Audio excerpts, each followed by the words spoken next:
मानव संपदा पे आप साइट पर जाकर लॉगिन करेंगे, यहाँ क्लिक करेंगे। मानव संपदा पासवर्ड जो आपको दिया हुआ है रजिस्ट्रेशन, जिससे रजिस्ट्रेशन होना है, वो सभी डिटेल भरी जानी है।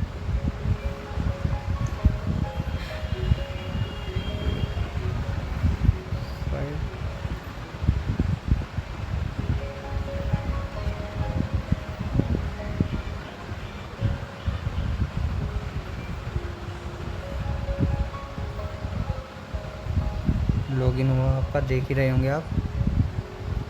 यहाँ पे लॉगिन करने के बाद सर्विस बुक, यदि किसी एम्प्लॉय का रजिस्ट्रेशन नहीं हुआ है तो फिर रजिस्ट्रेशन, आप यहाँ रजिस्ट्रेशन से क्लिक करेंगे और आप इनकी सभी डिटेल भरेंगे जो जिसमें डिटेल मैंडेटरी दी गई है। ये प्रथम चरण होगा। द्वितीय चरण में जब आप इनकी डिटेल भर चुके होंगे और इसके बाद एक कोड जनरेट होगा जिसे मानव संपदा कोड या EHRMS कोड कहा जाता है। इसे आप सर्विस बुक पर क्लिक करेंगे, फिल सर्विस बुक भरेंगे और मान के चलिए कि आपका कोई कोड जनरेट हुआ।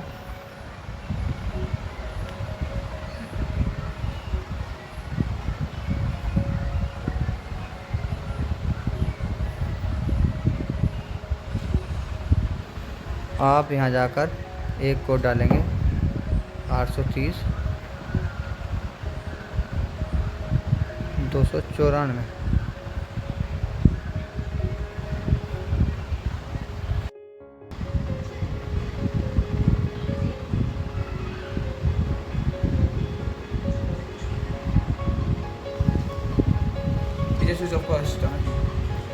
देख रहे होंगे कि इसमें एक ऑप्शन खुल के आया हुआ है,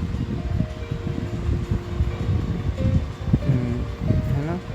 अब आप यहाँ से स्टार्टिंग करेंगे तो यदि किसी ने पहले से ही अपनी सर्विस बुक भरी हुई है तो आप अपनी व्यू सर्विस बुक पे देख सकते हैं। बाकी जो मैंने सूचना अभी जो डाली है कि जिनके द्वारा अभी डेटा पूर्ण नहीं हुआ है या स्टार्ट नहीं हुआ है, वो उनके नाम, स्कूल के नाम डाले हुए हैं। इस वीडियो को विशेषकर ध्यान रखकर देखें। आप इस तरीके से ऑप्शन आएगा और आप अपनी सर्विस बुक देख सकते हैं। ठीक है, अब फिर क्लिक हुआ एम्प्लॉय एंट्री। एम्प्लॉय एंट्री पे आप अपना डिटेल भरते हुए चलेंगे। आपकी कहाँ से पोस्टिंग हुई, कहाँ पोस्टिंग है, ज्वाइनिंग, प्रेजेंट ज्वाइनिंग डिटेल्स, अपने फ़ोटो, जैसे कि आप सर्विस बुक के फर्स्ट पेज पर देखते हैं। ये मैं वही चीज़ समझा रहा हूँ जो कि अभी मीटिंग में ली गई थी, मीटिंग हुई थी, उसी संबंध में सब बताया गया था। एक बार मैं इसकी स्क्रीन रिकॉर्ड कर आपको भेज रहा हूँ, इसे अवश्य देखें और आपके यहाँ जो कर्मचारीगण हैं या सब हैं वो आप उन्हें दिखाएं। फिर आप क्लिक करेंगे, फिर अपनी आपकी पर्सनल इंफॉर्मेशन इसमें क्लिक होनी शुरू होंगी। पर्सनल डिटेल्स में जैसे कि आप सर्विस में स्टार्ट करते हैं तो अपने मार्क के कोई चिन्ह हो बॉडी पर वो लिखा जाता है। आप हैंडीकैप हैं या आप फिट हैं तो आपका फिटनेस का डिटेल होता है, आपका मेडिकल का डिटेल्स चलता है। आपके हिंदू हैं, कास्ट है, जैसे कि आपके सर्विस में पॉइंट टू पॉइंट चलते हैं, इसी तरीके से आप अपडेट करेंगे। उसके बाद आप एड्रेस डिटेल पे आएंगे। एड्रेस वही भरा जाना है जो आपके सेवा के समय पे सेवा पंजिका में अंकित किया गया। यदि वर्तमान में 2 तरह के एड्रेस भरे जाएंगे इसमें, प्रेजेंट एड्रेस और परमानेंट एड्रेस। प्रेजेंट एड्रेस में आप भर सकते हैं आप वर्तमान में जहाँ पर हैं। परमानेंट एड्रेस आपका जो आपकी सेवा पंजिका में अंकित है वही किया जाएगा। इसमें किसी भी प्रकार का संशोधन ना किया जाए, वर्तमान एड्रेस के अनुसार ना भरा जाए, सेवा पंजिका के विवरण के अनुसार ही इसमें अंकित किया जाए।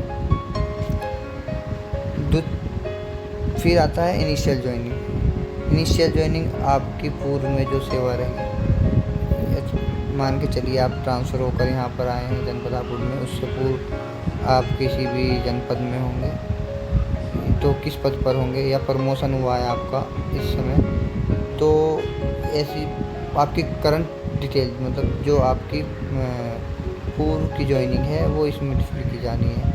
जैसे आप सहायक अध्यापक पे ज्वाइन हुए थे, आप प्रमोट होकर प्रवक्ता बने हैं, या प्रवक्ता पे ज्वाइन हुए थे, आप प्रधानाचार्य बने हैं। तो आप क्लिक करेंगे ऑफिस डिस्ट्रिक्ट, अपना क्लिक करेंगे इस तरीके से, जैसे कि हमारा डिस्ट्रिक्ट आपके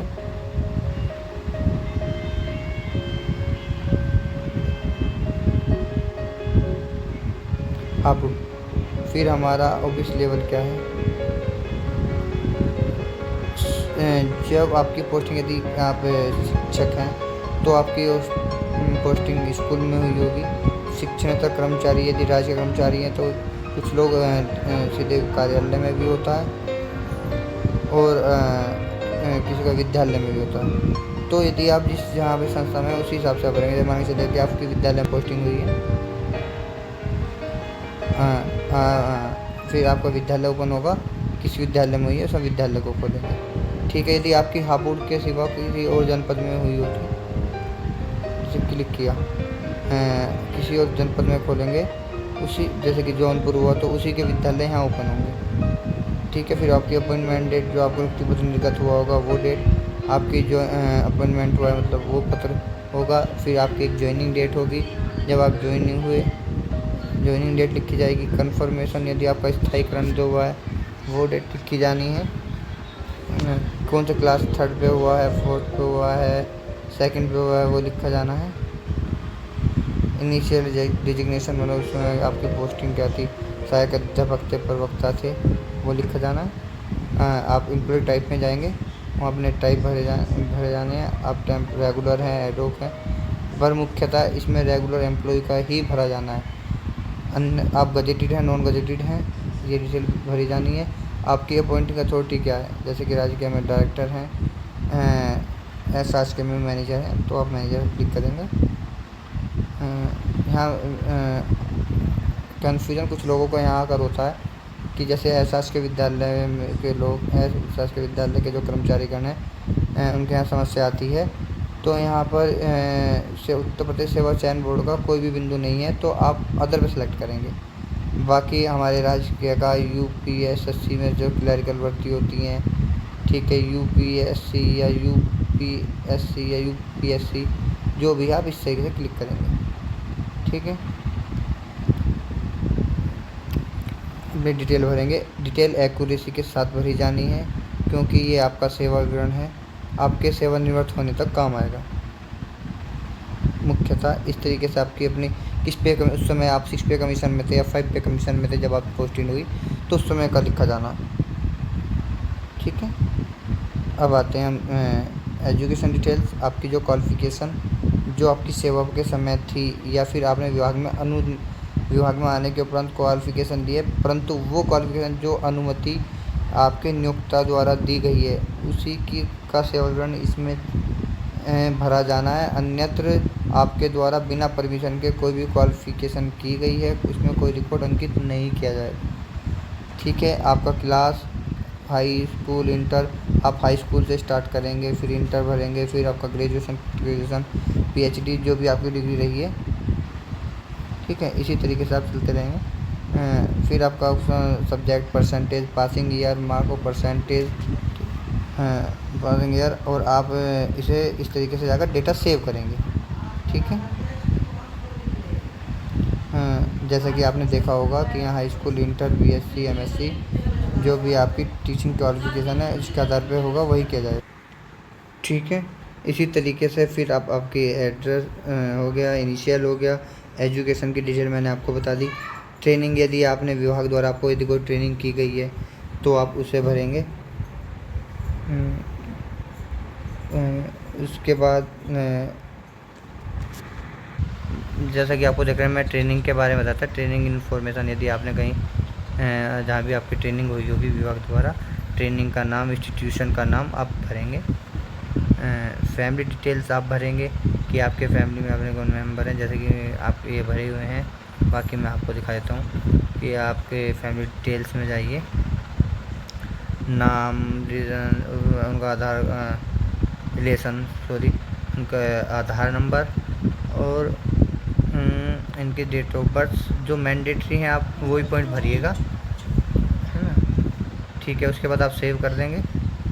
ऐसे ही आप लोन लिया हुआ है तो लोन की डिटेल भर सकते हैं। बाकी सर्विस हिस्ट्रीज आप अपनी भर देंगे, जहाँ पे आप पूर्व सेवा करके आए हैं। जैसे जैसे आप ट्रांसफ़र हो गए हैं तो ये ट्रांसफ़र यहाँ से हो गए, ये आए हैं, ये डिटेल अपना भरेंगे। सर्विस हिस्ट्री से मतलब होगा आपका कि जैसे कि आपके यदि आपका वर्तमान में रिटायरमेंट हुआ है तो अपना रिटायरमेंट दिखा दीजिएगा, तो आपके यहाँ के कर्मचारी का डाटा ऑलरेडी इनएक्टिव हो जाएगा।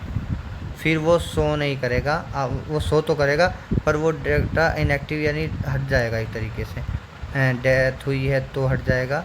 तो आपको यदि किसी के कर्मचारी आपके यहाँ जिस डेथ हुई या फिर किसी कारण से रिटायर हो गए या सेवा समाप्त हो गई किसी कारण से, तो आप वो डिटेल भर देंगे, तो उसके भरने के बाद वो ऑटोमेटिक हट जाएगा। बाकी मान के चलिए कि आपके यहाँ कोई कर्मचारी एग्जिट ऑन लीन पे गया तो उसे दिखा देंगे कि एग्जिट ऑन लीन पे गया हुआ है। ठीक है, आपके इंक्रीमेंट पे आप क्लिक करेंगे तो अपने इंक्रीमेंट भरेंगे सेशन वाइज, ये मतलब जैसे कि 6 पे कमीशन में 7 पे कमीशन में जुलाई में इंक्रीमेंट लगता था तो जुलाई के हिसाब उस 6 पे कमीशन में जुलाई में लगता था, जुलाई में सेशन मिलता है तो जुलाई। पहले ऑर्डर नंबर क्या 0 लिख दीजिएगा, अलॉट ऑर्डर का हुआ, यानी किसी की पोस्टिंग 2006 में हुई तो 6 महीने बाद या फिर जो भी आपके सेवा पंजीका में अंकित है वही इंक्रीमेंट अपने डिटेल। फिर 6 पे कमीशन, बेसिक पे, ग्रेड पे, इस तरीके से आप क्लिक करते हुए चलेंगे उन्हें। ठीक है, इसी तरीके से फिर सेकंड इंक्रीमेंट फिर 2007 में लगा, फिर 7 लिखेंगे, फिर 8 में लगा 8 लिखेंगे। उसके बाद आपका प्रमोशन हो तो प्रमोशन चढ़ा देंगे। उसके बाद आपका चयन वेतनमान लगा तो उस पर चयन वेतन क्लिक कर देंगे। कंटिन्यू चलेंगे जिस प्रकार से आपकी सेवा पंजिका में भरा हुआ है, जैसा कि मैं मीटिंग के दौरान बताया भी हुआ होगा आपको। डाउट क्लियर करने के लिए मैंने दोबारा से ये वीडियो बनाई है, क्योंकि काफ़ी फ़ोन आ रहे थे और समस्या बहुत हो रही थी आप लोगों को। ठीक है, और टीचर्स का डेटा इस तरीके से ही फिल किया जाए, जो अब सूची डाली हुई है फिल नहीं हुआ है, ध्यानपूर्वक इसे डेटा फिल किया जाए, है ना, त्रुटि ना की जाए। वर्तमान में कर्तव्य आंशिक संशोधन हो रहे हैं पर भविष्य में संशोधन नहीं होंगे, तो मुख्यतः प्रथम बार में ही इसे सही कर लिया जाए, ज़्यादा अच्छा यही होगा। आप देखते हैं कि अब जैसे सर्विस हिस्ट्री फिर आप बैकलॉग लीव डिटेल, आपके द्वारा यदि पूर्व में कोई छुट्टियां ली गई हैं, जैसे टीचर्स हैं तो मैटरनिटी लीव ली होंगी, चाइल्ड केयर लीव ली होंगी, ठीक है, या फिर मेडिकल लीव ली होंगी, तो जो भी लीव ली हुई हैं जैसे कि आप देख रहे हैं इस तरीके से डेट टू डेट देखिए, जैसे कि डेट टू डेट चढ़ी हुई है मैडम की, आपने देखा हुआ। बाकी इस तरीके से आपको डेट टू डेट फिल किया जाना है। ठीक है, रीज़न पहले रीज़न क्या आता था कि टेकन ऑफलाइन लिया जाता था, ऑनलाइन नहीं था। ठीक है, तो ऑनलाइन लिया आपने, रीज़न जो भी हो कि किस माध्यम से आपको मिले, डेबिट, CL, EL के लिए ना, तो आप इस तरीके से करेंगे। और फिर आप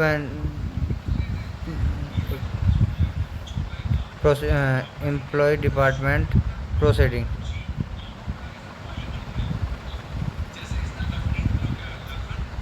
जो भी विभागीय कार्रवाई हुई है, जो भी प्रोसीडिंग है, वो डेट नंबर, जो विभागीय कार्रवाई है वो सारी आप इसमें अंकित करेंगे। ठीक है, नॉमिनी डिटेल्स आपके, जो नॉमिनी आपकी सेवा पंजिका में अंकित है या फिर आपके नियोक्ता द्वारा अनुमति प्रदान की गई है उसी को वर्तमान में संशोधन नहीं किया जाएगा। संशोधन मात्र नियोक्ता की अनुमति के आधार पर किया जाए। पूर्व में यदि आपके सेवा पंजिका में अंकित है तो उसे यथावत इसमें अंकित कर दिया जाए। ठीक है,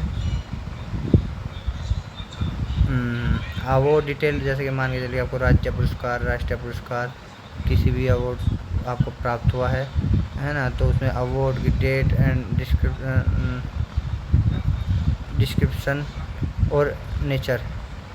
ठीक है ना, तो आप नेचर लिखेंगे, मेडल मिला है, क्या मिला है, सिल्वर मिला है, तो आप उसी के साथ कोई भी अपना अवार्ड भर सकते हैं। फिर अपलोड डॉक्यूमेंट्स में आप एजुकेशंस के अपने डॉक्यूमेंट्स भर सकते हैं, और अदर डॉक्यूमेंट्स में आपका पैन कार्ड और ड्राइविंग लाइसेंस की वो आप अपना डिटेल भर सकते हैं। यूनिवर्सिटी और क्या डिटेल्स आप देख भी रहे होंगे, जो कि certificate number issue the authority RTO जैसे कि हो गया। पर बाकी पैन कार्ड तो आप इनकम टैक्स ऐसा मैंडेटरी नहीं है ना, तो आप डॉक्यूमेंट्स में अपलोड करेंगे। जितनी 100 KB से कम के JPG/JPG फाइल में ही आप इसे अपलोड किया जाएगा। ठीक है, इसी तरीके से आप चलेंगे। Nominated upload document posting backlog entry sorry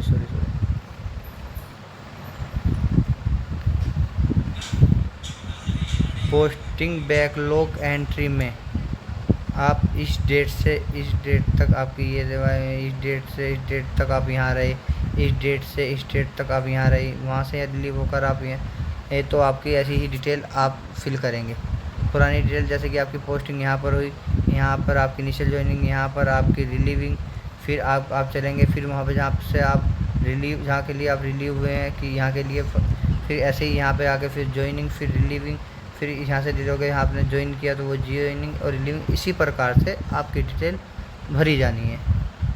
ठीक है, ये आपने पूर्व सेवा में आप ट्रांसफ़र होते हुए कई जगहों से आए हैं।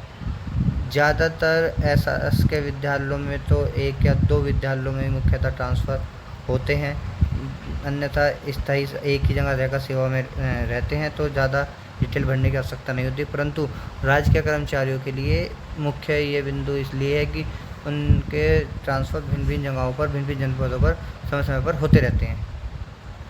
तो फिर आप देखेंगे लीव बैलेंस मैंने आपको मीटिंग में सभी को बताया था कि आप लीव बैलेंस में अभी कोई छेड़छाड़ नहीं करेंगे। जैसा कि मैंने आपको बताया था कि लीव बैलेंस में आपके द्वारा जो संशोधन पूर्व में भरा जा चुका है उसमें कोई संशोधन नहीं हो सकता। ये आश्वासन प्राप्त हुआ है कि ये स्वतः ही शून्य कर दिया जाएगा। अन्यथा यदि कोई चेंज आपके यहाँ जो है लीव बैलेंस वही लिखा जाना है। जैसे मान के चलिए कि जनवरी से दिसंबर तक आपको CL लेनी थी और अब तक आप 4 CL ले चुके तो 10 बैलेंस में भरी जानी है। ये कमियां ना करें कि आपके द्वारा ली हुई छुट्टियां लिख दी जाएं, बैलेंस ही लिखा जाना है इनमें, और बार बार संशोधन नहीं किया जाएगा। जो छुट्टियां हमारी हैं, आप देखिए ऊपर क्या लिखा हुआ है, इस विकल्प का प्रयोग विभाग में अवकाश स्वीकृति प्रक्रिया ऑनलाइन होने पर करें। इस विकल्प के द्वारा केवल उसी लीव का बैलेंस भरें जिस बैलेंस भरने की आवश्यकता तो है तथा बैलेंस की वास्तविक संख्या पूर्ण रूप से पता हो। अनावश्यक लीव बैलेंस को रिक्त रहने दें। जैसे कि हमारे यहाँ रिस्ट्रिक्टेड हॉलीडे नहीं होता है तो इस बैलेंस को ना भरा जाए, इसे यथावत रखा जाए। अन्यथा जो आप अवकाश ले चुके हैं वही अवकाश आप भरें, अन्यथा इसमें कोई संशोधन भविष्य में नहीं होगा। विशेषकर इसको छेड़छाड़ तभी करें जब आपके पास सेवा विवरण पूर्ण हो, छुट्टियों का बैलेंस स्पष्ट हो। यदि इस चीज़ को मुख्यतः बिंदुओं में है, क्योंकि इसी के चढ़ने के उपरांत ही आपकी जो लीव की डिमांड अपने रिपोर्टिंग ऑफिसर से की जाएगी वो इसके पूर्ण होने के बाद ही की जाएगी। ठीक है, आप इसे अच्छे से समझ लीजिएगा कि जब रिपोर्ट करेंगे तो आपको अप्रूव करने के लिए वो सीधे सीधे कहेगा कि आप अपने लीव बैलेंस में देखें कि अभी फिल नहीं हुआ है। तो पहले आप लीव बैलेंस एक बार जो आप भर चुके, फिर संशोधन होने में बहुत से आएंगी जो कि हमारे जनपद स्तर से संशोधन नहीं किया जा सकता। ठीक है, आप जाएंगे, फिर आपकी लीव बैलेंस का आपका डेटा विवरण पूर्ण हो चुका है। ACR बैकलॉग एंट्री, ठीक है, ACR बैकलॉग एंट्री में आपकी जैसे कि आपकी चरित्र पंजिकाएँ होती हैं एसएस के विद्यालय में, एक गोपनीय आँखें होती हैं, तो वो इसमें फिल की जानी है। फिर आता है सबमिट फॉर वेरिफिकेशन। क्या हुआ है कि अभी तक किसी भी विद्यालय के द्वारा किसी अधिकतर विद्यालय यानी 190 कर्मचारी भी शो कर रहे हैं पोर्टल पर, 190 या 170 के आसपास, जिनके द्वारा अभी सबमिट नहीं किया गया है। तो सबमिट फॉर वेरिफिकेशन पे आप क्लिक करेंगे। क्लिक करने के बाद हमारे वेरिफिकेशन ऑफिसर का नाम आएगा, जैसे कि अभी मैडम का नाम आ रहा है, आप देख रहे होंगे, ठीक है ना। तो इसका अभी आप मैडम के नाम पर क्लिक कर इसे सबमिट कर देंगे, जिससे हमारा डेटा सबमिट फॉर वेरिफिकेशन में क्लिक होगा और यहाँ पे आपको सबमिट दिखाएगा। ठीक है, इसके बाद आपकी प्रोसेसिंग पूर्ण हो जाएगी। उस कर्मचारी की व्यू सर्विस बुक यहाँ पर ओपन होगी, वो उस कर्मचारी को दिखाकर आप ओके कर लें। विभागीय आदेश जो दिए गए हैं उसके अनुसार उनसे प्रमाण पत्र प्राप्त कर लें। उसी आधार पर विद्यालय प्रधानाचार्य इसका प्रमाण पत्र दें और इसे ध्यानपूर्वक फिल करें। ये प्रक्रिया रजिस्ट्रेशन पूर्ण एवं सर्विस बुक फिल करने के लिए की जानी है। कोड आपका ऊपर जो दिया गया है 140267 बाकी पासवर्ड आपकी जानकारी में है, मैं आपको बता रखा है। ठीक है, मैं आप इसी साथ में विराम लूँगा अपनी वाणी को, और मैं आपको यही बताना चाह रहा था कि रजिस्ट्रेशन प्रक्रिया इस प्रकार प्रारंभ होगी। मैं आपको दूसरी वीडियो कुछ समय बाद डालूँगा जिसमें किस प्रकार एडिटिंग की जानी है। मैं आपको ये और बताना चाहूँगा कि फादर नेम, कैंडिडेट के नेम और डेट ऑफ बर्थ में संशोधन नहीं होगा। उसके लिए हमें परियोजना कार्यालय में पत्र व्यवहार करना होगा, तब संशोधन किया जाएगा। तो मुख्यतः रजिस्ट्रेशन या फिर ये डिटेल ध्यानपूर्वक भरें। इसी प्रकार आगे जब एडिटिंग होगी तो मैं एडिटिंग के आईडी के साथ आपको एक एक पॉइंट क्लियर करूँगा। जब लीव का ऑप्शन होगा मैं आपको कैसे क्लिक करूँगा, लीव करेंगे और कैसे आप रिपोर्टिंग ऑफिसर को देंगे। फ़िलहाल इसे अच्छे से समझते हुए अपनी समस्याओं का निदान करें और तत्काल अपनी कार्रवाई पूर्ण करने का कष्ट करें।